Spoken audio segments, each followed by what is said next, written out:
9994、9996、9998、10000。现在是2017年2月21号。从我被关进来，我的心脏已经跳动了1万下。按每分钟80次的心率计算，已经过了2小时05分钟。人员的不懈努力，日前213灭门惨案的犯罪嫌疑人已经确认。1年前，我被当作杀害吴征一家5口的嫌疑人通缉。哥，你想想办法，我真的没杀人。我的孪生兄弟关宏峰收留了走投无路的我。因为我哥患有黑暗恐惧症，所以我开始扮演关宏峰，和我哥日夜交替，出入支队，希望尽快查明真相，洗脱冤屈。我们协助公安破案的同时，也追查到了灭门案的线索，一个警方内部败类叶方舟。就在我们离真相越来越近的时候，市局突然带走了关宏峰。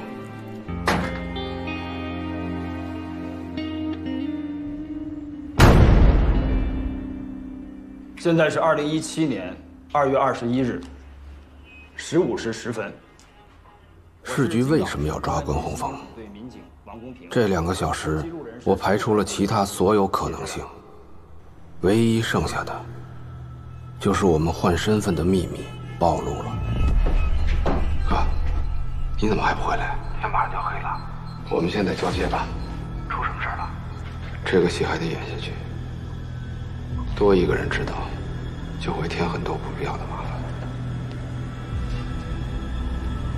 被询问人，来，请说一下你的姓名和出生年月日。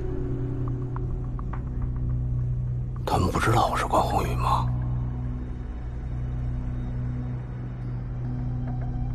关宏峰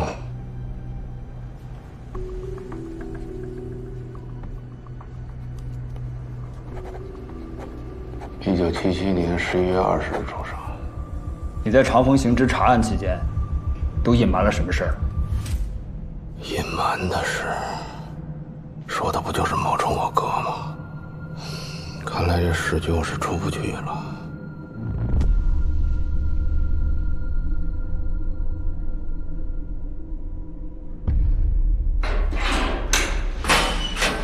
陆局，陆局，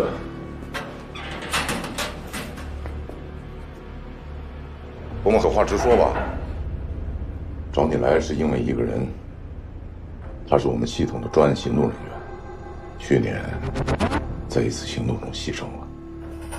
案子就在你们长风，有印象吧？吴征，我猜的没错，我们暴露了。去年你们支队配合市局的刑侦总队，破获的那起孟仲谋、金山集团走私军火的特大要案。金山集团不是吴征啊！你还冒险潜入了金山集团内部，那你还记得长风情知为什么会被牵扯到这个案子里来的吗？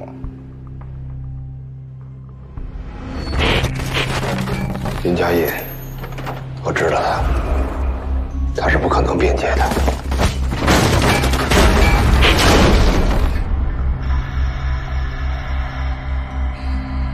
因为林家印？没错，你的徒弟林佳音。那次行动之后，在现场发现了一具严重烧毁的女尸，也就是牺牲的林佳音。我看了勘验笔录，林佳音牺牲的时候你也在场，笔录里详细记录了你陈述事件的全过程。林佳音真的死了吗？当然。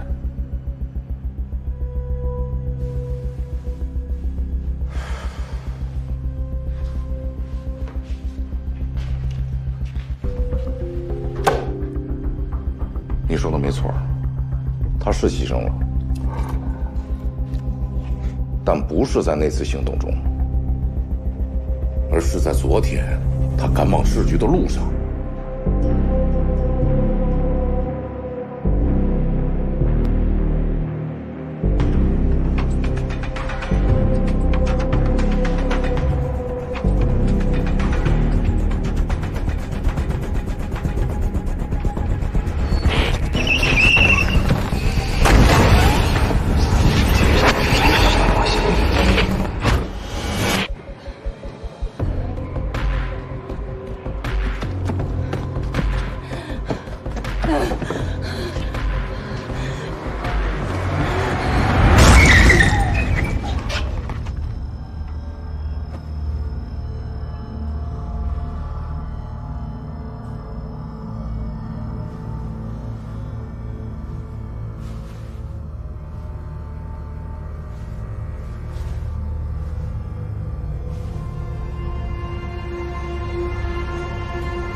关洪峰，我现在命令你，马上把事情的来龙去脉一五一十的跟我解释清楚。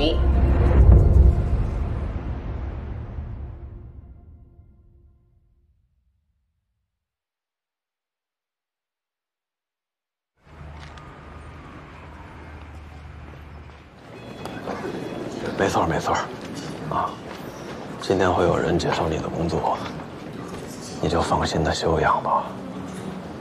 老关那边一有什么消息，我立马通知你。放心吧，杨楠。哎，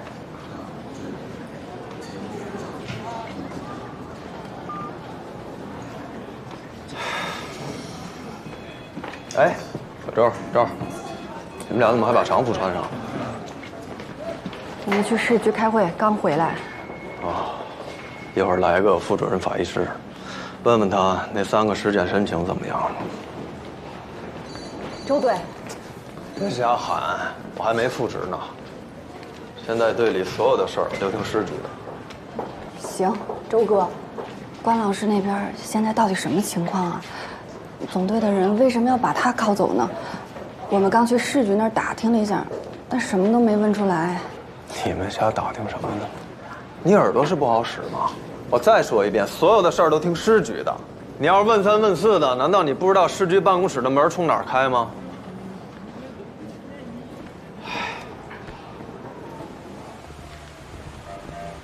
你说你跟林佳音共同谋划，制造出一个假死的骗局，目的是在身份可以得到保密的情况下，暗中追查叶方舟的犯罪团伙及其背后的势力。是。那好，我来问你，除了你跟林佳音之外，还有谁知道这件事儿？没谁知道了，要不然怎么谈得上是保密呢？从一般的逻辑上来讲，你这话听着倒也合理。可问题在于，如果只有你们俩知道，现在林佳音已经不在了，谁来验证你的话呢？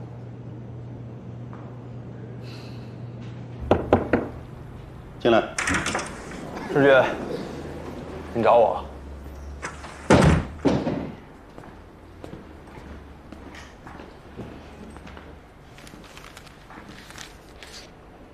周全，我在这儿现在就是临时代理一下，估计过不了多长时间，市局对你的正式任命就会下来，所以今后咱们就不绕了，工作上的事儿就是我对你。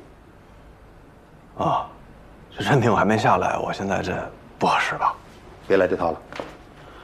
就你长风支队现在这个烂摊子，想把我套这儿，想都不要想，我市局还有好多事儿呢。哎呀，您这一提市局，我想问一声，老关是什么情况就给带走了？不知道。不该问的事儿不问，不该说的事儿也不说，这是工作纪律，你不懂啊？懂。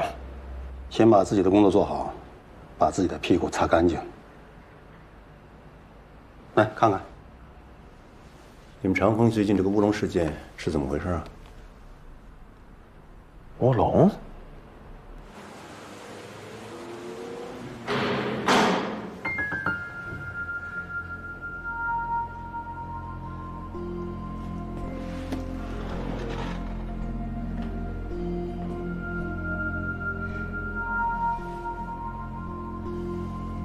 不是，那按你们俩的意思，就是现在躺在那儿的71号尸体，就是69号消失的那具尸体。好像是这么回事。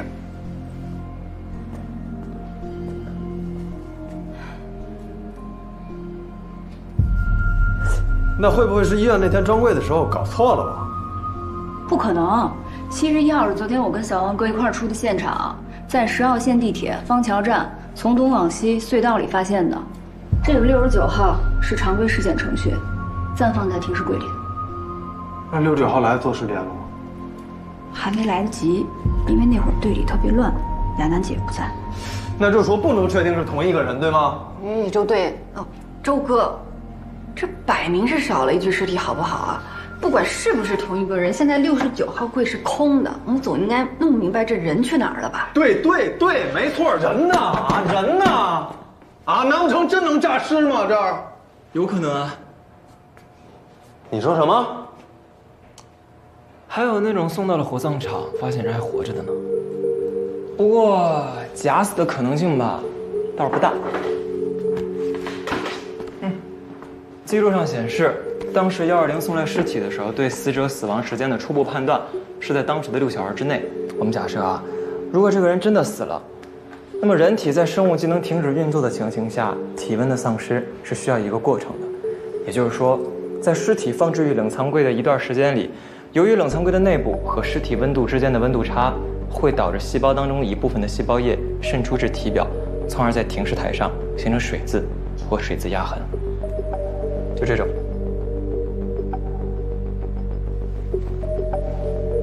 但是，如果人没有死呢？天哪，真诈尸了！行，别卖关子了啊，赶紧说怎么回事。我们假设这个人他如果没有死的话，那么冷藏柜里的低温环境会促使他的生命系统加速的运转。在周围温度发生急剧下降的初期，我们进化而来的生存系统呢，会促使血液循环加快，以维持体温。直白点来说，就是这个人刚送来的时候，他只是死机了，我们把他放到了冷藏柜里，系统重启，刚好这个门又可以从里边打开，他就跑了出来。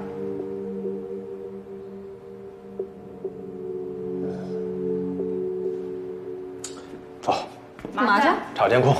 哦。你就是新来的法医。对啊，我的。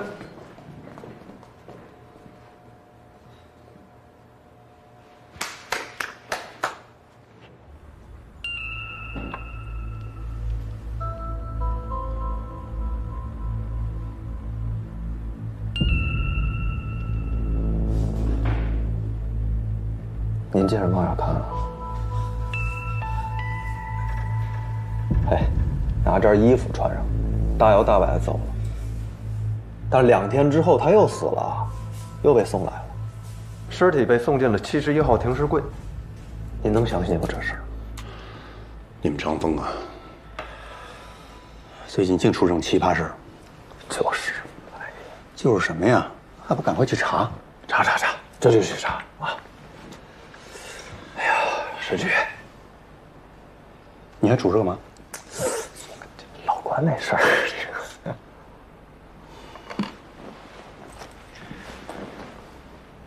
跟你说了吧，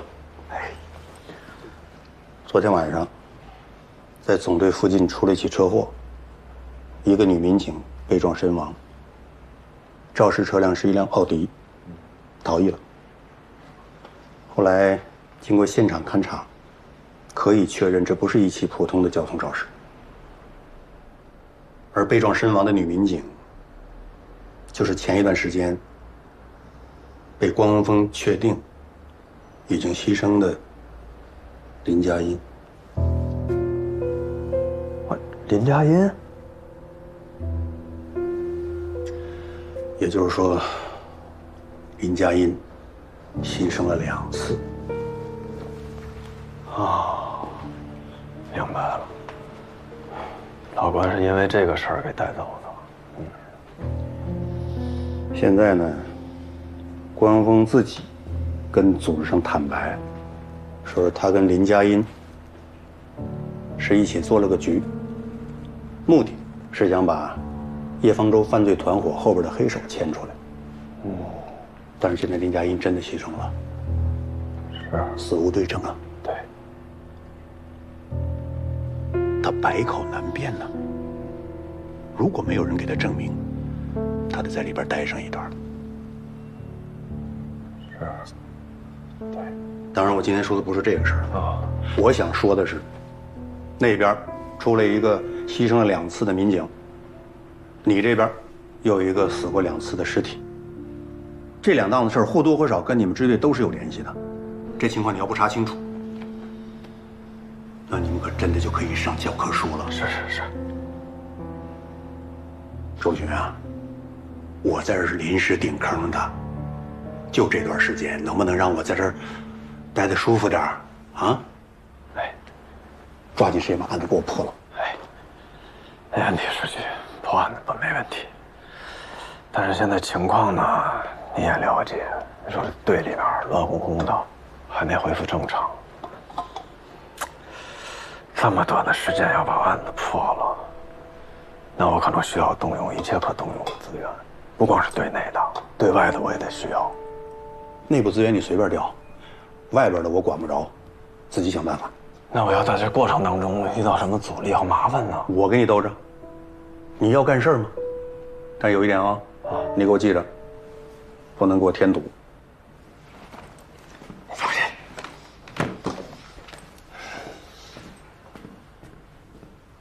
再见。陆局，笔录给我。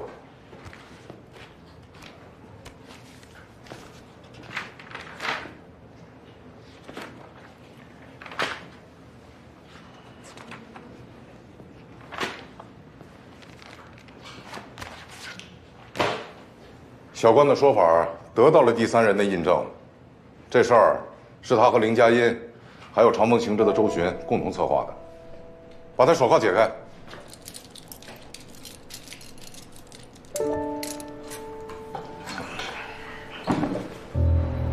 周巡，你小子连个招呼都不打，就他妈这么干啊！我不管你跟关洪峰是不是合计过，就这个事儿，你们什么时候跟我报告过？你现在这么说，陆局一个电话打过来，你不是逼着我撒谎吗？你，别，书记，您别着急啊，我这真没撒谎啊，我和老关这个充其量也就是瞒报嘛。再说了，这事儿我之前真跟你打电话汇报过，您可能事儿都忘了，对。混账东西！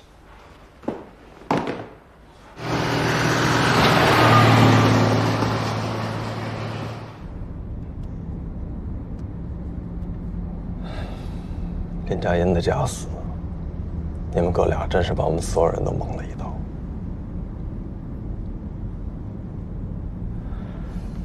他那天晚上到底是怎么回事儿？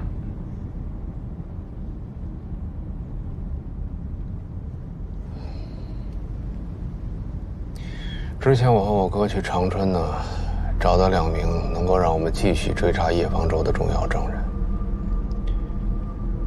后来刘长勇一死，我哥意识到叶方舟一伙正在疯狂地扑杀涉案的侦查人员和证人，就赶紧让林佳音去长春把2个证人给接回来。佳音，你准备飞长春吧，务必要保证乔森的安全。他可是咱们手上最有价值的证人。现在林佳音真的牺牲了，估计那2个证人也是凶多吉少。佳音的案子归总队，我手上是没有任何的材料，咱们干着急也没用。而且现在队里也出了事儿了，市局要求赶紧破案，没你我可真玩不转。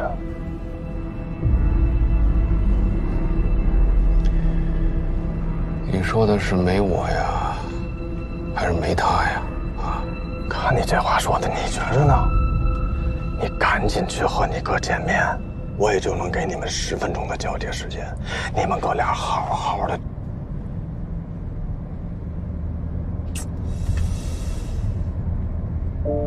你不会真的觉着你哥一门心思想陷害你吧？你冒这么大险把你哥换出来，那你还不信他吗？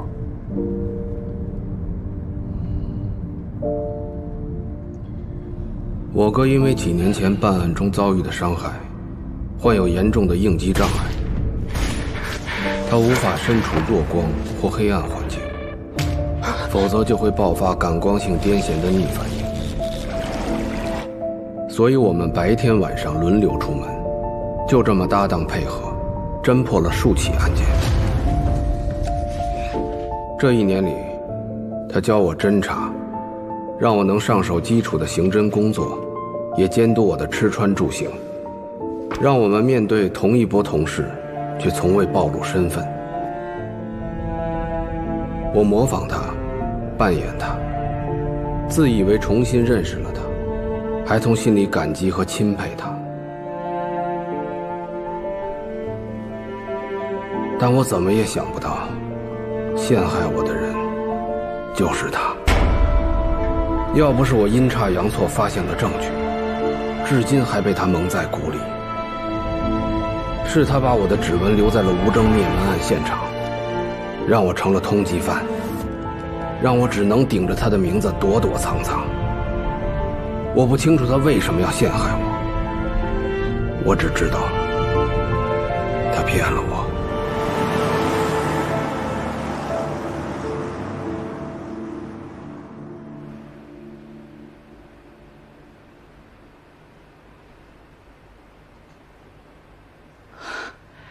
我说什么来着？让你别着急吧，人都回来了。我看看这。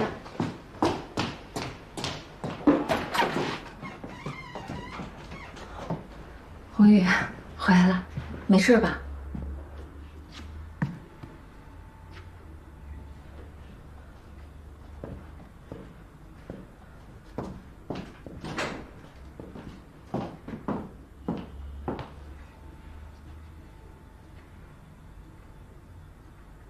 为什么在这交接？因为家里不够宽敞。什么意思？物证我已经看过了，里边有根嫌疑人的头发，不是我的。我那会儿头发没那么长，如果里边的 DNA 跟我的相吻合的话，那他妈只有一种结果，那就是你的。你把所有的人都当傻子一样耍。我终于明白。你为什么晚上不敢出来？为什么陷害我？是你心里有鬼，连你自己的亲弟弟都不放过，你还是人吗？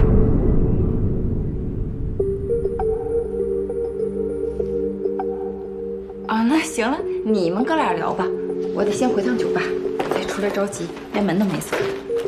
你们聊啊。慢着点啊。哎。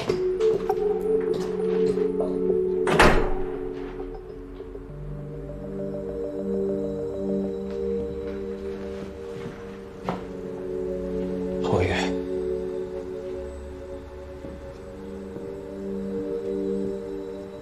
你是怎么出来的？怎么出来的？全虚全影出来的，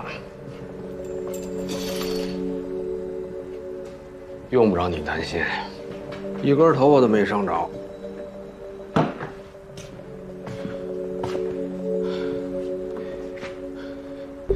你太鲁莽了，你就不该把我换出来。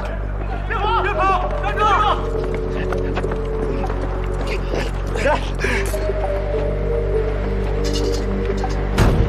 你根本就没跟市局那些人打过交道。陆正刚经验丰富，身经百战，你但凡说错一句话，哪怕说错一个字，都有可能铸成大错。如果因为这个事儿咱俩折进去，那不就等于让叶方舟背后的人得逞了吗？咱们还怎么继续查吴征的案子？还怎么还自己清白啊？你说没错，啊，我确实没跟市局的人打过交道，可我人就出来了。放心啊，我跟您不一样，我不会轻易出卖任何人。你这话什么意思？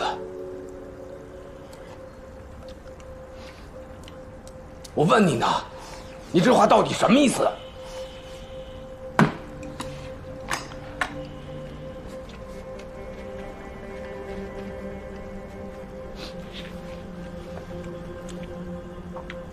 什么意思？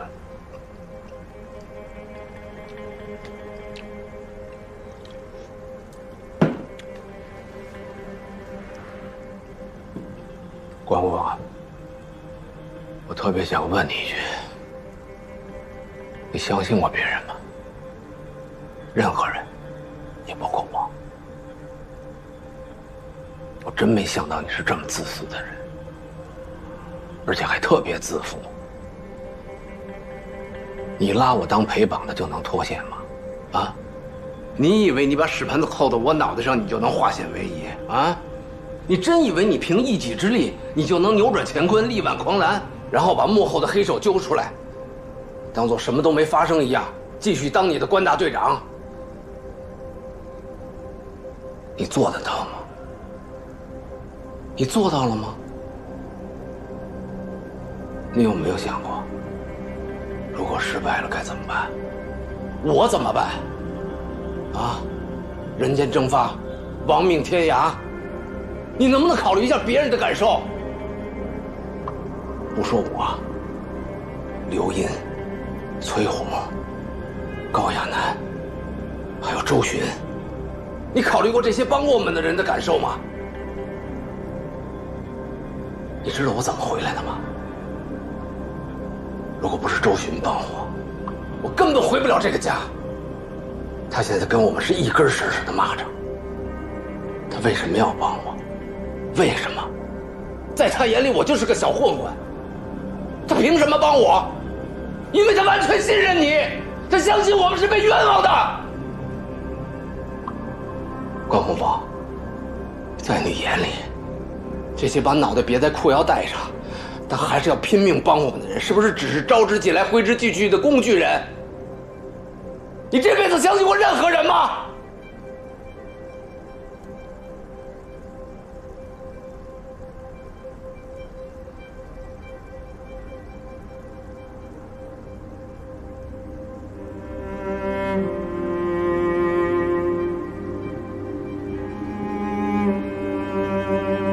知道世局为什么要带你走吗？因为林佳音死了。他那么信任你，那么支持你，宁可暗无天日、刀口舔血的活着，也要完成你交给他的任务。可他出事的时候你在哪儿？啊？他被车撞死的时候你人在哪儿？你救得了他吗？你保护得了他吗？你是不是黑暗恐惧症又犯了？你还要借着这个理由逃避多久？你打算一辈子都不面对吗？你拉我当陪绑的就当脱险发生一样啊！继续当你能不能考虑一下别人的感受？受的我惨，要完成你交代的任务。他完全信任你，他相信我们是被冤枉的。跟我们是一根绳上的蚂蚱。他被车撞死的时候你人在哪儿？挥之即去的工具人，你做到了吗？你保护得了他吗？你这辈子相信过任何人吗？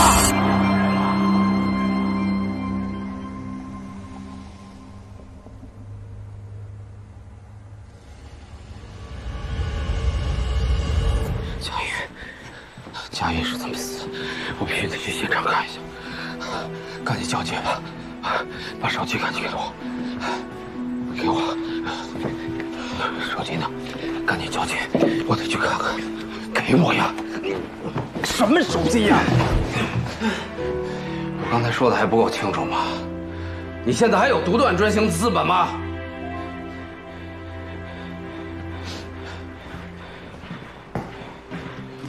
在你想清楚自己的问题之前，咱俩不再是合作的关系，不再有任何的交接和替换。你能做到的，我也能做到。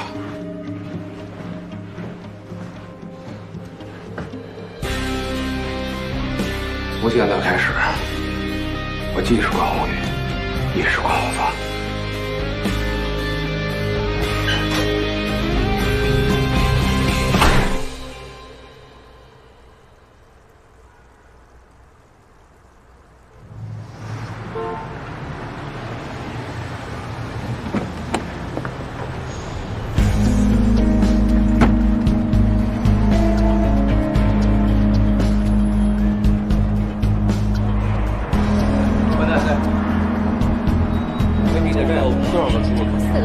的梳头多少号摄像头？你动不动。师傅来了，好像过去了。关仔，这边。哎呀，老关来了，来，快点去。红雨都跟你交底了吧？啊，从今以后咱们就是一条绳上的蚂蚱，你跳我也跳。现场查怎么样？哎，海汪，来，过来，跟关队说说目前的情况。好嘞，关仔，初步看，死者好像是遭到行驶的地铁剐蹭，撞在隧道的墙壁上，导致头部或脏器内出血。据地铁运营公司的巡道工描述，尸体是昨天晚上在方桥地铁站东向西沿线大约170米的隧道处发现的。啊，如果要现在进行现场勘验的话，就必须把整个10号线都停下来。你怎么张嘴就来呢？啊，你把地铁停了，你知道得协调多少部门吗？这事儿市局都不见得办得了。这地铁几点停运？晚上11点。那停运以后加个班吧。把监控看了吗？能看出这人是自己跳下去的，还是被人推下去的？是这样，关队，这案发时间段正是这地铁高峰期，人流量巨大，目前还在筛查，没有发现可疑迹象呢。周哥，哎，关老师，你看这个维修牌子把这个探头挡出了一个死角，这个人下去的位置很有可能就在这个监控死角里。那就先筛查其他的探头啊，把这人找出来再说。不是，那个老关，这可是全京港最大的一个地铁站了啊！这里面光探头有18个，而且每天这客流量非常大啊！这一个一个查，这得查到什么时候去？加派人手啊，彻夜筛查呀！只要能看出这人他不是他杀了，离破案就不远。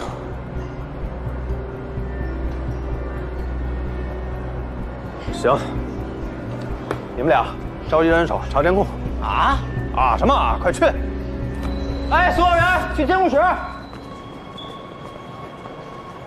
那我就……哎，你等会儿。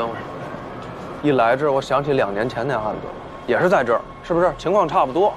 我还跟西关那边借了10多号人，30多号人是吧？盯了3天3夜，愣是没找着。最后你是怎么发现来着？哎呀，我先看看那个监控的事儿吧。看什么看？啊！不是我在车里跟你说那么多，是不是都白说？看着。废话！我告诉你，你知道关洪峰之所以是关洪峰重要性是什么吗？就是在我们没有思路的时候，他能开拓我们思路，能给我们新的方向和新的想法。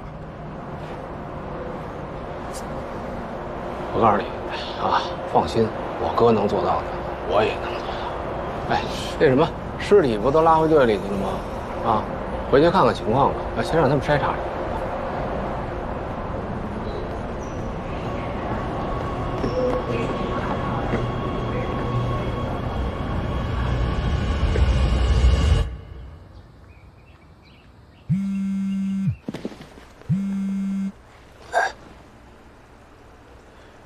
拜托你事怎么样？楼顶天台见。好。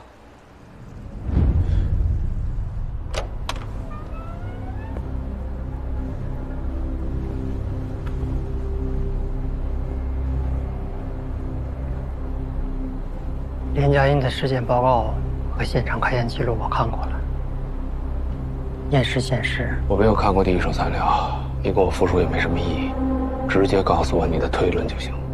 都到这个地步了，咱俩之间用不着客套。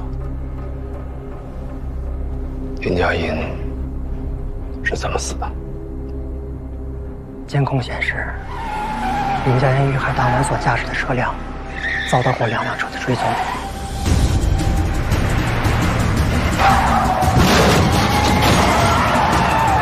他们是在东湖路主干道将林佳音的车逼停，致使他被迫弃车，逃入路回头胡同。我认为，在他进入路回头胡同，逃往刑侦总队附近期间，与追击者发生过多次打斗。因为他的身上除了车辆撞击造成的致命伤害外，还有多处防卫伤。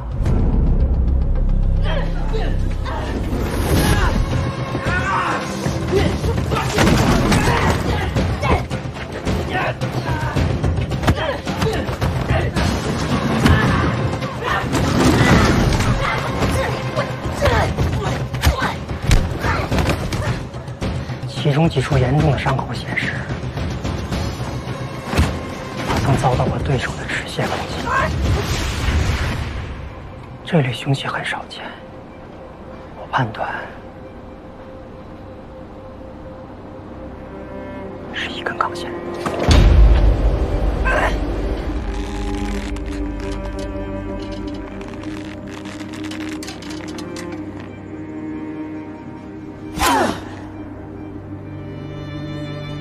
一根钢线。你和你身边的人都处在巨大的危险之中，你还是早做打算。保重。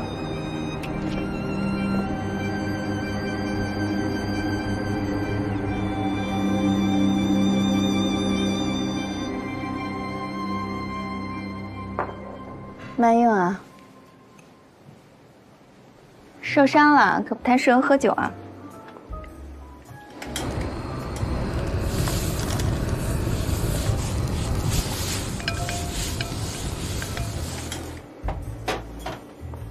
应该不会留疤吧？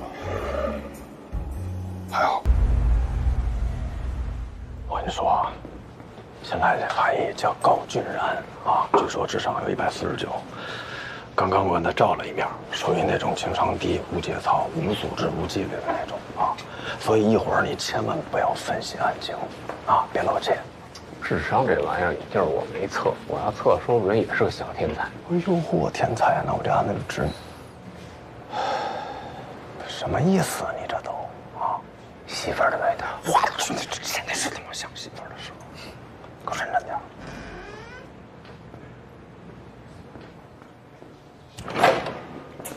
老高，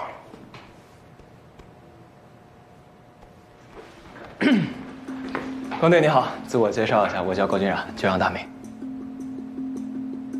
行，知道了啊，赶紧说正事儿，尸检结果怎么样？关队，死者第一次遭受外力冲击导致肋骨骨折，然后在第二次碰撞当中呢，扎破了自己左侧的肺上叶以及心包，符合被地铁车厢门剐蹭，然后撞到墙上的推断。但是我们无法判断是自己剐蹭到车厢门，还是受到外力冲击导致。至于他的颈椎轻度错位以及枕骨骨裂导致颅内出现血肿，则是诱发他第一次生命体征停止乃至被误判为死亡的直接原因，但同样无法判断是否有人为加害。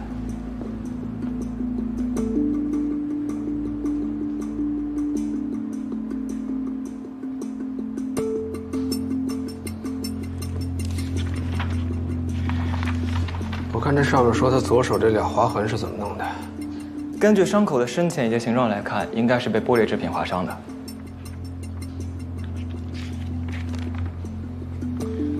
这120发现他坠落的地方是蓝鲸岛东侧的山坡脚下，典型的户外开放性场所。为什么不先查那儿？设计师都搞错了。可死者真正的死亡地点是在地铁隧道里啊。按照现场处置原则，不管是不是他杀，那里都是第一现场。关老师。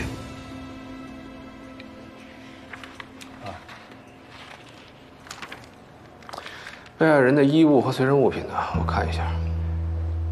在这儿，死者第一次和第二次所穿的衣物都在这儿。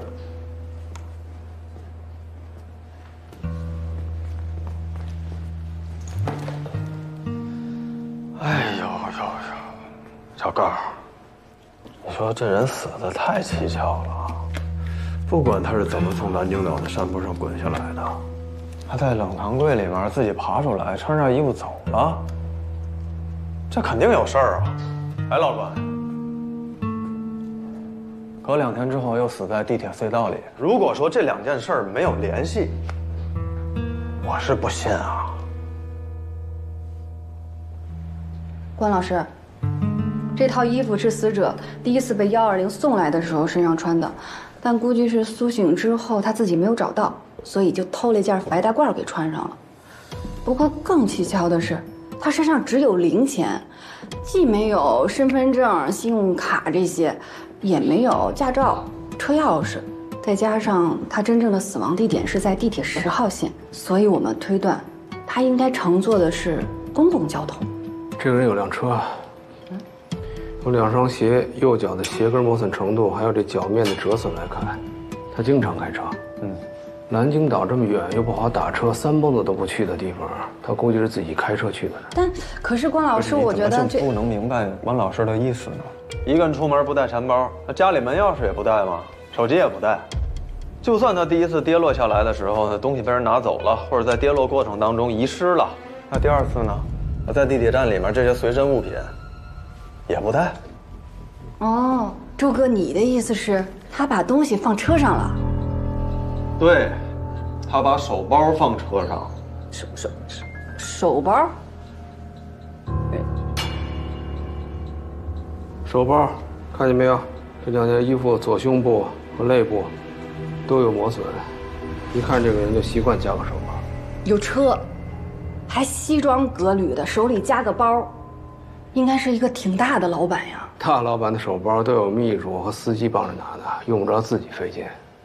小周，我问问你啊，这穿几千块钱的皮鞋，这2件一模一样的西装，这能说明什么呢？说明这2双皮鞋是他自己买的，这2件衣服是工作制服。一名30多岁的男性，非体力劳动者，习惯加个手包，穿几千块钱的皮鞋，但不是商人。廉价的西装，可是有车，这会是什么样的人？我知道了，关老师，国企或者是事业单位的中层几率比较大。可他明明有车，为什么还要挤地铁呢？那得找到他的车和手包，确定了他的身份之后再说。啊，这赶紧干活去吧。干什么活？不找车和手包啊？去哪儿找啊？找人去南京岛现场看看那附近有没有他的车。不是你脑子真的进水了是吗？再去枫桥地铁站，从那儿开始沿线往东，所有站外面的那个停车场、过夜车挨个查。过夜车？对啊，如果他是开车去的地铁站，说不准这辆车就在某个地铁的某个停车场。枫桥站往东一共跨了好几个区，沿途一共有15个站，车的型号我们不清楚，这么找不是大海捞针吗？大海捞针也得找，那干的不就这活吗？走啊！关队，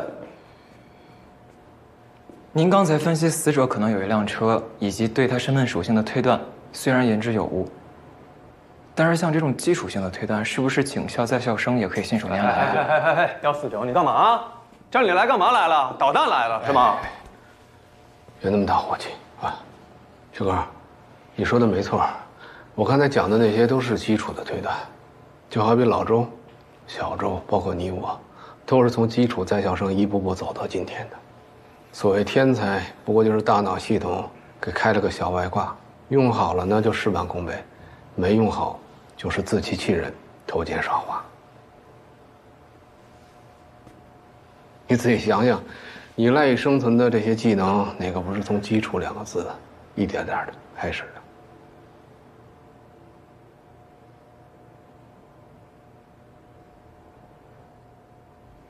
你说的对，关队，我会好好反思，虚心改正。没有客气，走吧。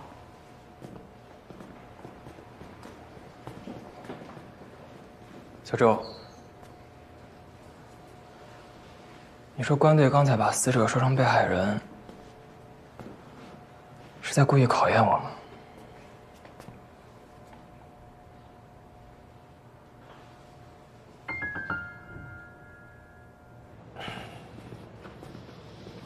怎么了？我刚才跟你说什么了？我是不是让你别分析案情？你怎么就忍不住呢？哦，案情未定性之前你就说被害人，我告诉你，完蛋了，那小子肯定盯上你了。就是一受虐狂，挨一顿上档次的臭骂就老实了。哦，你以为你在那儿啪你就混过去了啊？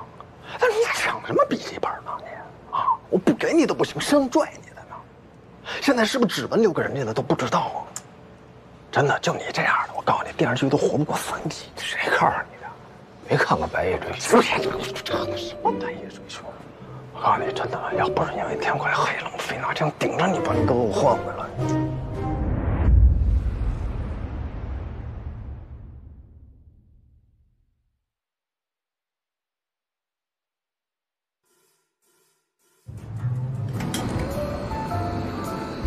受伤了，可不太适合喝酒啊。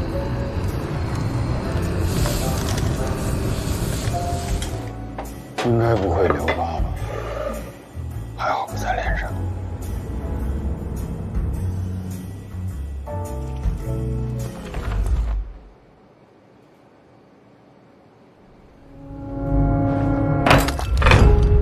不用管它，再美的曲调也比不上人体发出的声音。就像现在，能听到吗？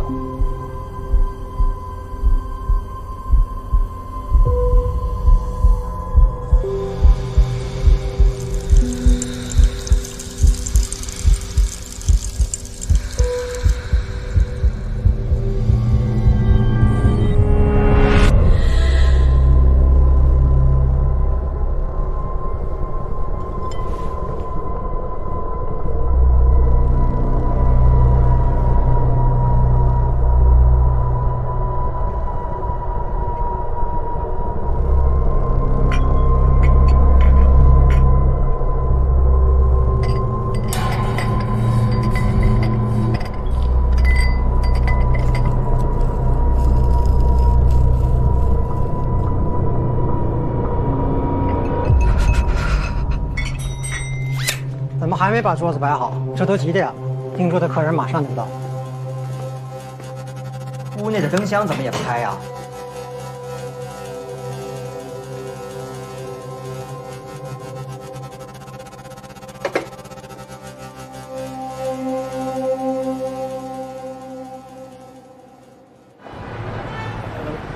哎，老关，现场既没有发现血迹，也没有其他任何的发现。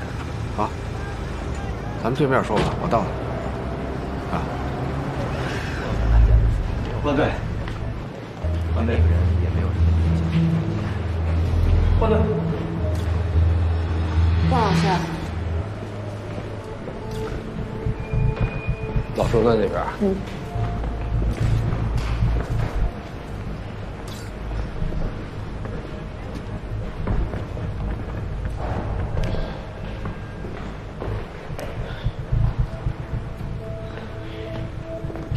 怎么样？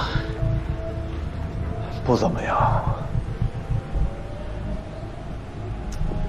这都超过24小时了，没人报案吗？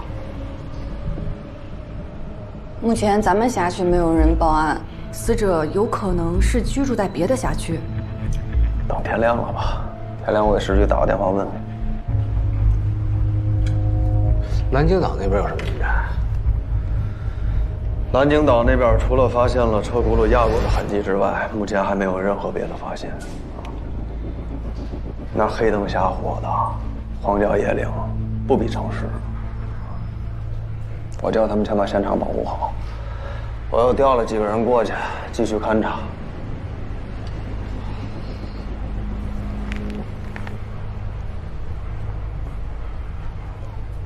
关队、周队，刚刚找到一张地铁票，上面发现残留的指纹跟死者的指纹比对上了。哪儿呢？能不能查着这票上的信息？高哥已经在查了。查到了，这是一张短途单程票，收出站就是这一站，刷卡进站时间是20点59分。那可太好了，只要查枫桥站周边就好了。这人用的是单程地铁票，而不是公交一卡通。说他平时开车极少坐这个公共交通工具，那赶紧的吧。我带人上去查一下周边的这个停车场，你带人继续筛查监控啊！别，老关，我觉得你眼神比我好，脑子也比我清楚。你们仨去查监控，找人；我和小周去停车场去查车，好不好？完美，就这样。小周，我们走，你们俩别愣着了，快点啊！客栈都注意，所有人都撤到方桥地铁站来啊！查一查周边3个收费停车场啊，还有划线的车位啊，以及周边所有那个小区里面的过夜车。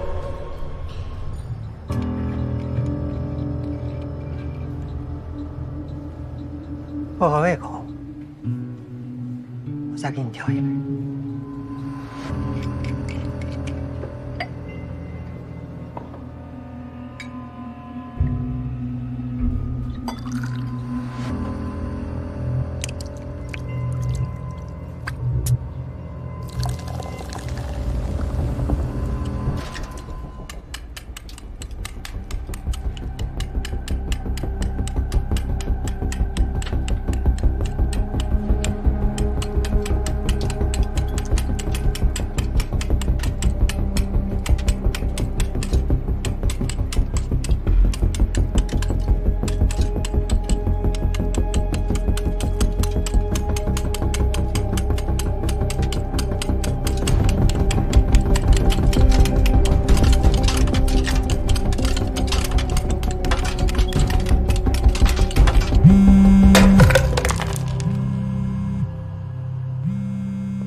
哎，海滨，你说那个是在海丰桥哪儿来着？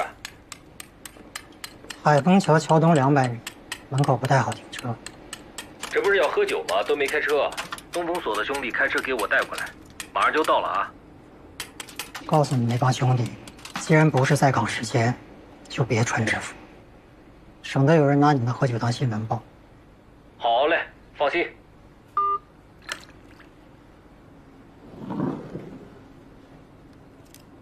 恐怕我们都得快点了。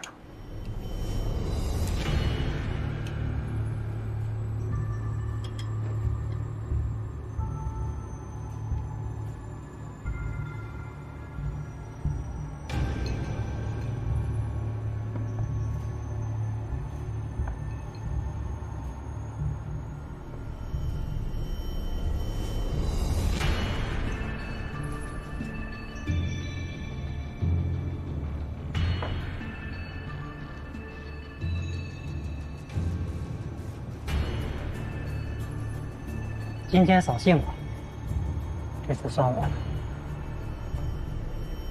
下次再不如此。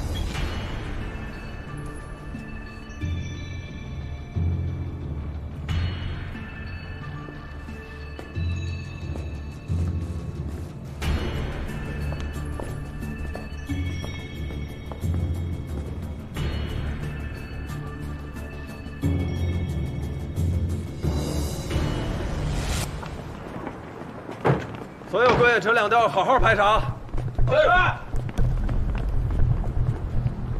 帮我看一下这个黑色 SUV 几点到的？这个应该是上午10点多到的。哎呀，那边好像还有一个白车吧？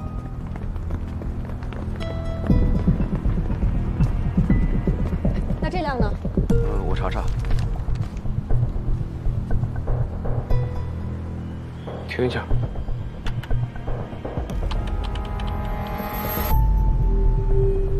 这不就是那死者吗？顺着这个点往下查，看看他从进了这个地铁以后，一直到死在隧道里，中间到底干了些什么。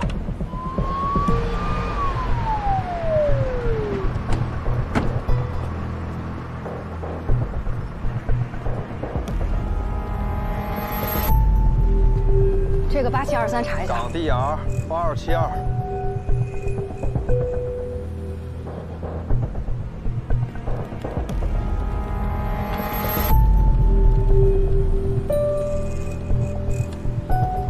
带我去那边再看看。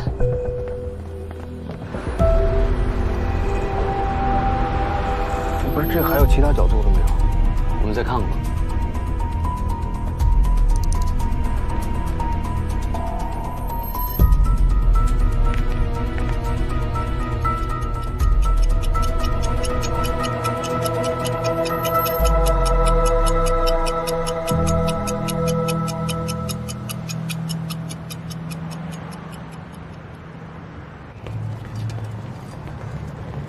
要不要一块吃点早饭？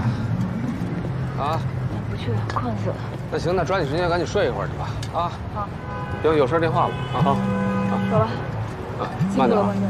先走了，关队。哎。哎，老关，你那边查怎么样？过夜车辆全都查了啊，没有。不是，来一个这个。啊，好嘞。要我说呀，你给你哥打个电话，问问他，看看他那儿有什么建议。那没得说，我先挂了啊。不是，就你那档子事儿，是不是你哥设计的你？那还没坐实呢，对吗？咱抛开这个不讲，咱就说查案子，你哥经验比你多了吧？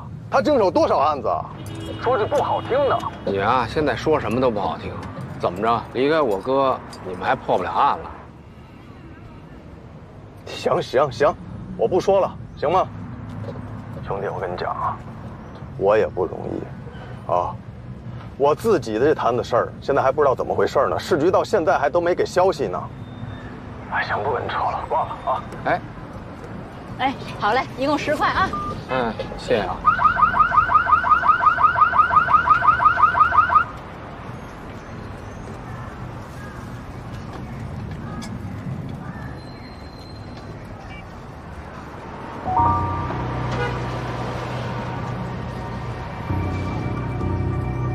这拖车每天早上都来吗？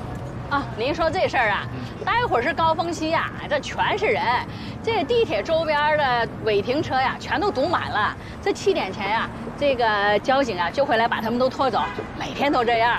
现在这些人啊，都有侥幸心理，以为没有监控就拍不着他们。对呀。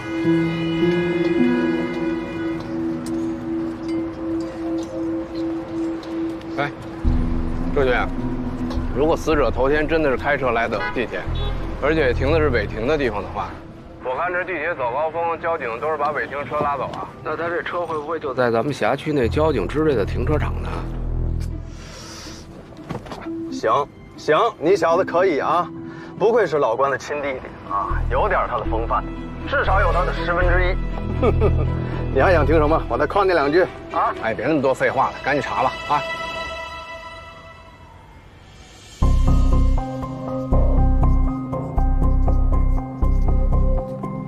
前天晚上送到太平间的尸体，现在已经查明是京港车辆质量检测中心信息工程部副经理高磊，34岁，已婚，有个3岁的孩子，京港人，住在西关区金阁路明光胡同。他人前天晚上才和高磊单位联络，确认其下落不明后，向天福街派出所报了案。结合西关那边提供的信息，高磊失踪当天驾驶一辆他名下的白色日产越野车去单位上的班。据单位的同事反映，最后一次见他是在2月20号晚上7点半左右，在单位停车场看见他拿手机打着电话。当天晚上地铁停运后，方桥地铁站附近的巡道工在0点前后发现了他的尸体。经法医确定，死亡时间是当晚的21点至22点。事发当晚，高磊驾驶他这辆越野车去了方桥地铁站，把车停靠在了地铁站附近的路边，车辆属于违章停车。通过协调，辖区交警支队已经找到高磊所驾驶的那辆越野车。清账车的记录显示，他的车是在次日的凌晨4点54分被拖走的。由于我们现在还没有找到车钥匙，所以只能拜托交警支队把他的车拖来咱们队。高磊进了地铁站之后，花了2块钱买了一张地铁票，是最低金额的短程票。再加上他把车临时停在了地铁站的附近，那么应该是有2种可能性。一种就是他真的想坐地铁，另一种呢，他只是为了进站。除此之外，还有一个非常蹊跷的情况，就是高磊在遇害的前2天，曾被120以死者的身份送到了太平间。120发现他的地方呢，在蓝鲸岛东侧的山脚下，时间是晚上的21点39分，22点左右送到了太平间，而22点16分。他在冷冻柜的停尸台上醒了过来。高，监控那边。通过调取太平间当时的监控，不用从头来了，刚才不都已经说过了，也都放过了。现在确认一下，在这个太平间冰柜里自己爬出来的这个人，就是高磊，可以确定吧？可以。出来之后，随便在太平间找了件衣服穿上之后，就从门口就自己就这么溜出去了。这也可以确定吧？是。那就别在这儿绕了，往下进行。查吧。小关，看看怎么个查法。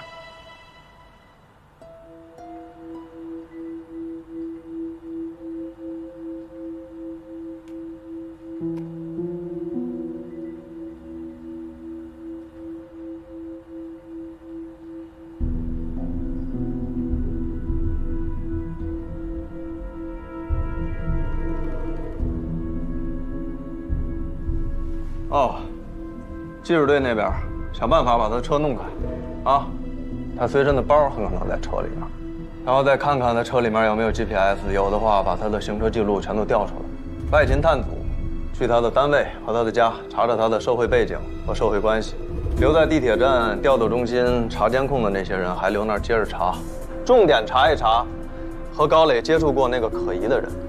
我们一定要尽最大的可能还原他从假死到真死之间这段时间里面到底发生了什么。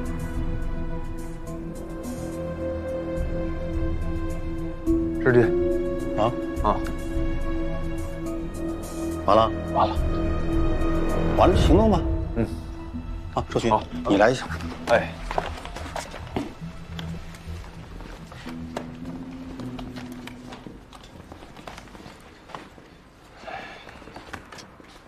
监控这边还得你去盯，是吧？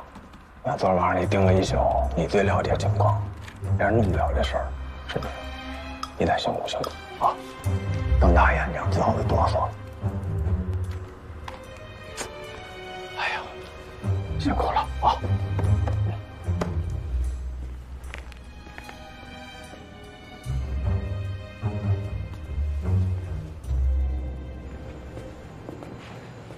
哎，书记，怎么了？啊？周全啊，市局这个正式的人事任命下来了啊，任命你副支队长。说是这个支队长的人选，到岗之前我还得在这继续给你们当这橡皮图章。说实话，这个事儿我觉得，哎，就是没事儿，真的，您把，我对这事儿可无所谓，真的。这有什么了啊？再说我这今儿这教育不挺好的吗？我这性格你了解的，啊。再说了，老关那档子事儿，没少给您添麻烦。哎，这事不说了。哎，都是为了工作，对吧？你说人家有问题，叫去调查，人查完了，没事啊。是啊，对不对？过去的事都是为了工作，这一页就翻过去了。哎，眼下当务之急。我觉得你们还是要尽快把这个案子结了啊！您放心，保证完成任务。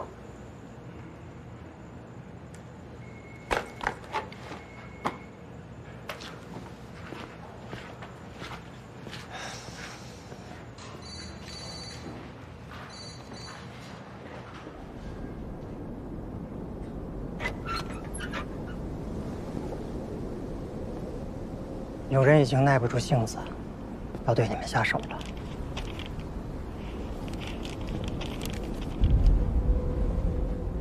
此人手上有伤，左边袖口里藏有东西，应该是某种武器。除此之外，我查看了他拿过的酒杯，没留下任何指纹。那个酒吧开在街面上，确实容易暴露。我建议，还是先关一段时间。走了。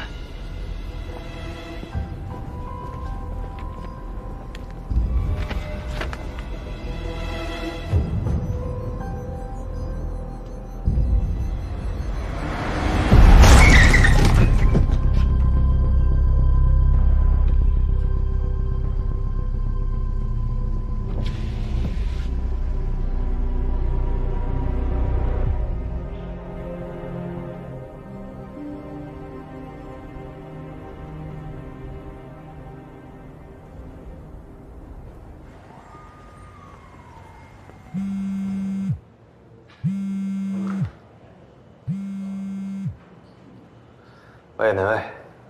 喂，周迅，不能再等了，我得尽快回支队。啊。关队，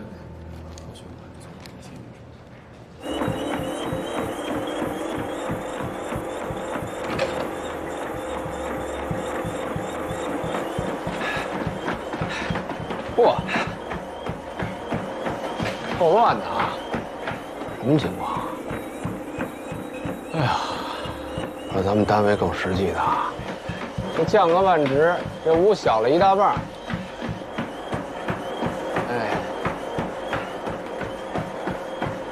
哎呀，困死我了！我说你哪来那么多精神，哐哐在这跑步啊？要不然，要不你给我收拾收拾啊？看看你那个样子啊！你说，要不是你哥啊，你这体力怎么比我还差呢？想当初你抱摔我、啐我的时候，你看你那精气神，那生龙活虎的。那劲头子呢？啊！别跟我废话，那你去查一下监控试试啊！坐那儿整宿的不能睡觉，谁受得了啊？哎，话说回来了，你是不是故意收拾我呢？想把我跟敖英似的熬废了，到时候换我哥回来替你破案来？我可没有啊！我不是你哥，没人有那么多800个心眼儿。哎，再说了。要一个一个查监控的，是不是你自己提出来的？我看我还是把我哥换回来吧。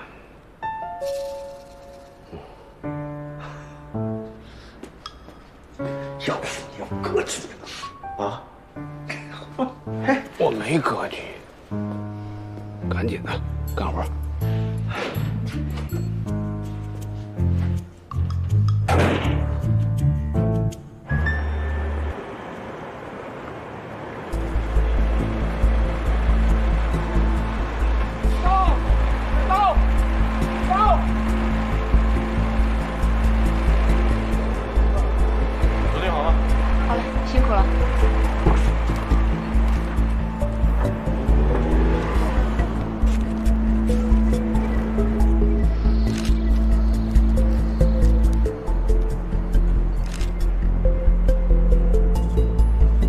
最后一次离开家是在什么时候？你还有没有印象？20号一早我起来的时候，他就已经出门了，说是公司要开会，所以早点去。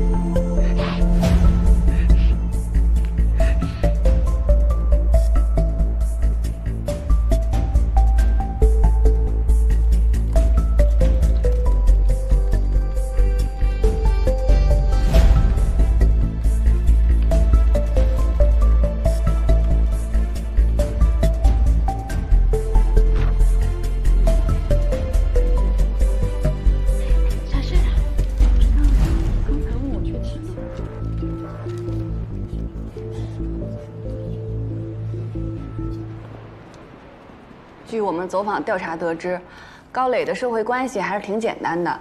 他的爱人石玲在金港市第5中学担任教师，目前他们有一个3岁的儿子，叫高宇欣。他们夫妻2人呢，感情一直都挺好的，家境也很殷实。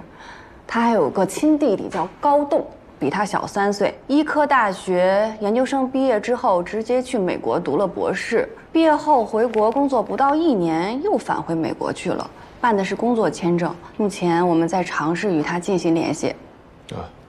高磊单位什么情况？据高磊同事讲啊，高磊在单位人缘很好，有求必应，定点上下班也没有什么不良嗜好，而且他每个月都是满勤。但是，你看这个，在我们调查中呢，发现最近还有一个人无故缺勤，名叫张亚红。他最后一次在岗的时间是2月18号，也就是高磊假死那天。而且这个张亚红是高磊弟弟高栋的未婚妻。未婚妻？对，他在这个金港车检已经工作3年了，是财务部的一个出纳啊，普通家庭，28岁。这人呢？目前还没找到，他家属已经报了失踪。报了失踪。关队，您看一下这个，这是在他后备箱里发现的。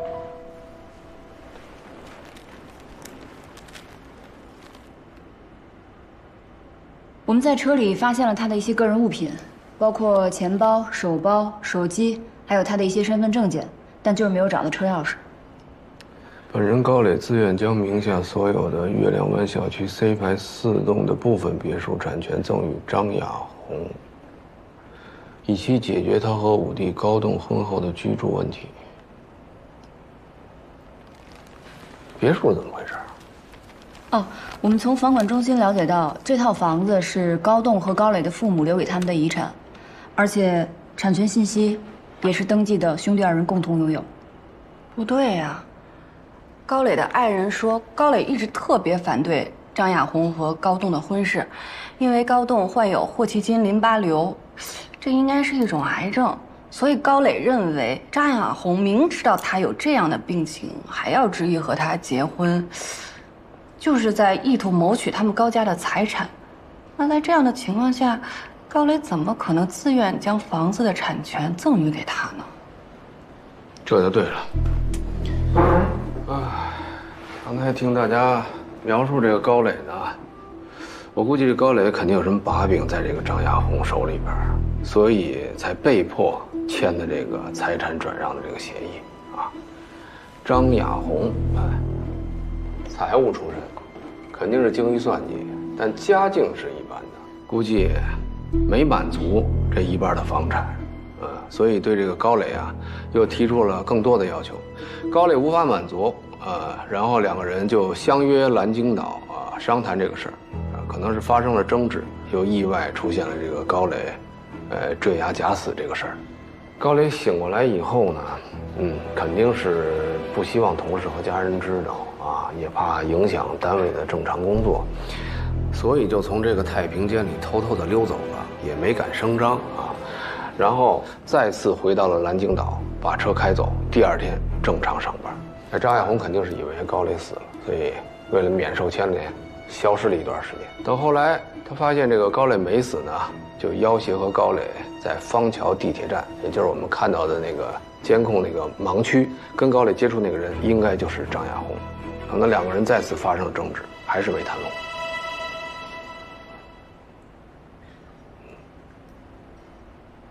张亚红和高栋结婚，是为了夺取他那套别墅的另一半产权。你想啊，月亮湾上千万的别墅，这张亚红几辈子也穿不来啊。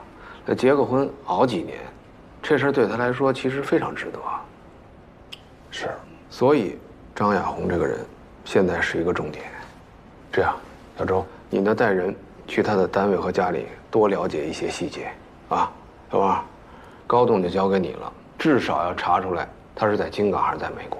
好，关老师，去他单位可以，可他家并不在我们辖区啊。哦，对，是这样啊。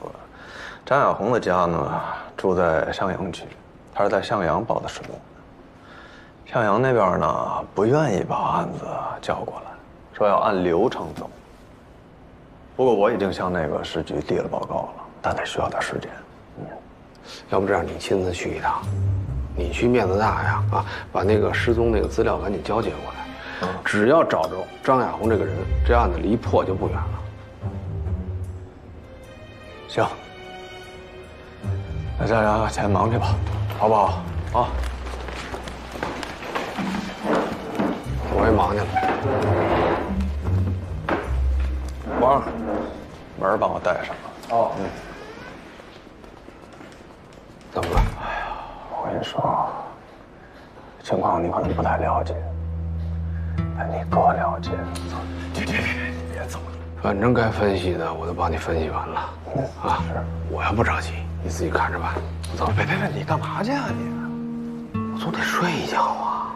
都到这会儿了，你还有心情睡觉吗？我都累成什么样了啊！你俩都跟你似的，不吃不喝不拉不睡的，疯了你！有事再给我打电话。不是在梦里能破案吗？你快点回来啊！